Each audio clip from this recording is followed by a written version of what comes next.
Nael had been living in the US for 5 years, becoming a fan of basketball and American football. He'd entered the country illegally from Canada. Eventually, he got a job in construction, bought some fake documents and was paying tax.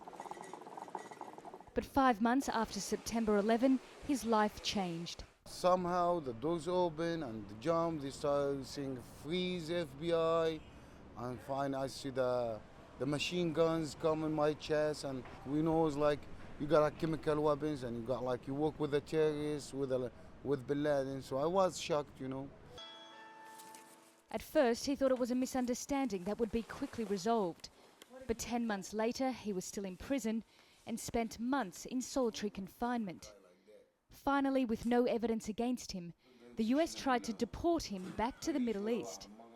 However, no country would accept a Palestinian refugee, so Nael was sent back to jail. September 11, it changed my life because, you know, I used to, one of whom the people live in the United States, I'm a Muslim, I'm Palestinian. So what happened is, so they start like against the Muslim, against especially the Arab, against also is more important, I'm Palestinians, plus I'm from Gaza. It was 2 years before Nael saw a lawyer.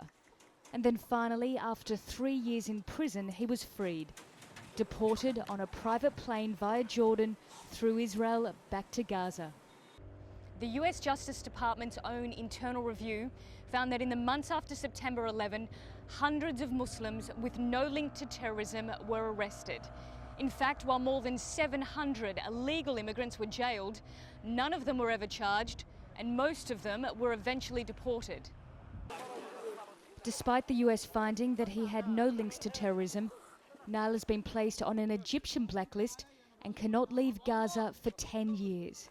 And he blames the events of September 11 for destroying his life in the United States. They don't care. All what they care, they want to fill up cases that says like, we do a job. We clean the country from terrorists. Well, I'm not terrorist. For what reason I stay 3 years in jail? Because I'm Arab? Because I'm Muslim? That's not a reason.